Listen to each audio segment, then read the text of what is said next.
the person who replaces Biden, if he is young, energetic, and a good speaker, he or she, it can be a woman too, she will have if he or she is a young person, energetic person, and a good speaker and a good record in politics, then he or she can give Trump a very tough time.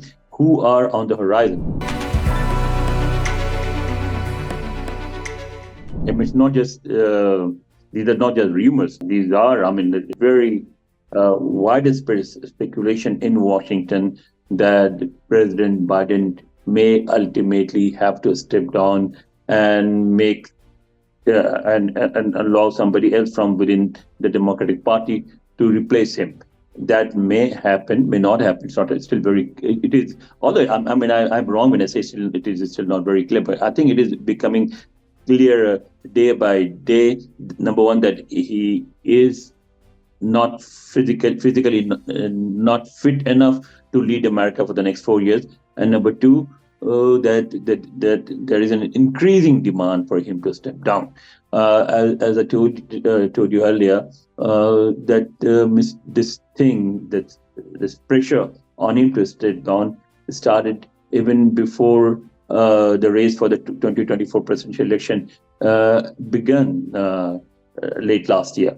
In 2023, there were people who were saying that Mr. Biden is too old, that he's forgetful, that he's not physically or mentally fit to lead the nation for the next 4 years, and that he should step down. And then in 2024, the campaign for the November elections officially started. When it started, the first debate was held in, I think, June this year between Trump and Biden. And in that debate, it became very obvious that Mr. Biden forgets things, that he gets tired very easily, and that he is physically unfit to run the world's only superpower for the next 4 years. So after the debate, which almost everybody, including those in Biden's own Democratic Party, started saying publicly that no, please step down. You are not fit enough to run for another term. And that demand continued to increase. I mean, there have been already 5 or 6 U.S. senators, more than a dozen members of the U.S. House of Representatives, and the leaders within the party who are not members of Congress, but they're still very important in the party. They also started demanding Biden must step down. The latest on the list is the former Speaker of the U.S. House of Representatives, Nancy Pelosi, who is very influential within the party, and she, according to the U.S. media, she met Mr. Biden privately and told him that if he ran for the next elections, then the Democrats will lose the White House. And there are others who are saying that not only that the Democrats may lose the White House, but they may also lose the Senate and the House of Representatives, which will be a disaster because Republicans already have a majority in the U.S. Supreme Court. Now, if they control the Senate and the House as well as the White House, then they will be able to bring whatever reforms they want. And there are reforms like forcing illegal immigrants to leave America. They're talking about using the army to deport them. They're talking about encouraging more immigration to America. They have proposed changing laws that will have a direct impact on women, on abortion, on gays and lesbians, and they're also talking about making America, ensuring that America remains a white dominated Christian country, and that the government should not support people of other faith. These kind of things that actually scare the liberal thinking Democrats. And so they do not want the Republicans to get the White House, dominate Congress, and dominate the Supreme Court as well.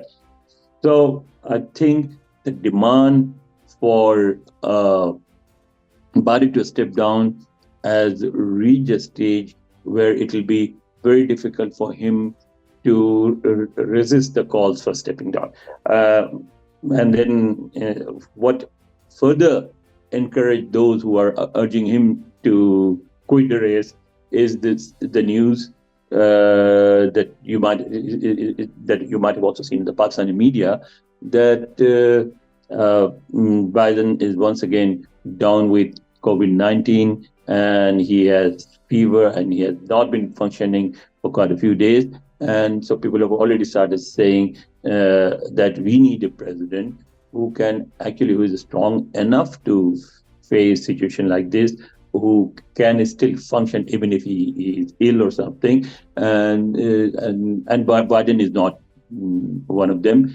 He is already above 80, and he should just let somebody else replace him.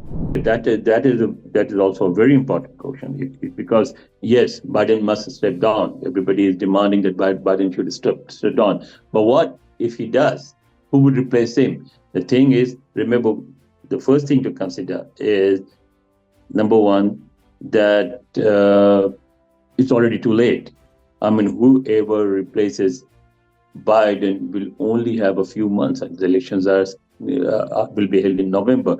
Will only have a few months to actually establish himself, come and debate Trump, and then project himself as a viable candidate, as somebody who is better than Donald Trump. And that will need a lot of effort, because we all know that Mr. Trump is very, very popular, particularly among right-wing conservatives who see him as a savior, who see him as a leader who will restore America's white Christian identity, as somebody who will do what they want. They want to.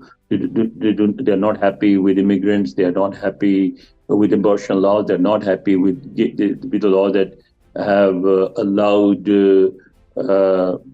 gays and lesbians to be in the mainstream. So they want all these changes, and so whoever replaces Biden must be strong enough to compete with and beat Trump, and that is going to be very difficult, because Trump is already a well-established, well-entrenched candidate. Number one. Number two, what will go in his favor and in the new candidate's favor is that Trump is also old. I mean, he will be 80 when he starts his new term, and by the time he retires, he'll be 84. So he also shows signs of aging. He also forgets things. He also stammers during his speech. He also makes a lot of factual mistakes. And therefore, the person who replaces Biden, if he is young, energetic, and a good speaker, he or she, it can be a woman too, she will have if he or she is a young person, energetic person, and a good speaker and a good record in politics, then he or she can give Trump a very tough time. Who are on the horizon? The first among them is Vice President Kamala Harris. Kamala Harris has been there for the last 4 years. She was also a member of the U.S. Senate, and she has her own supporters, but she didn't make much of an impact as a vice president. She is not considered very charismatic. So there are others who could replace her. Some names have been mentioned, like the governor of Michigan, Gretchen, I'm forgetting her name, Gretchen something. And then there's the governor of California, Mr. Newsom. And there are other senators as well, and there are other Democratic candidates who could actually fill this gap. But whoever does will have to not only compete with Trump, but will also have to compete with Trump's vice presidential candidate, Senator J.D. Vance. Mr. Vance is a young person, and he also shares Biden's conservative ideology, and Biden has chosen him on purpose.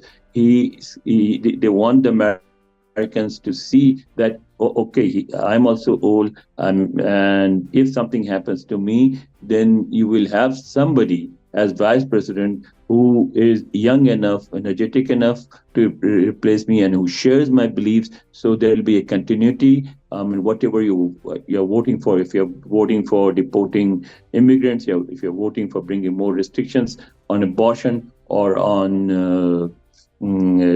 gays and lesbians, then I have a person as my vice president who will continue those policies.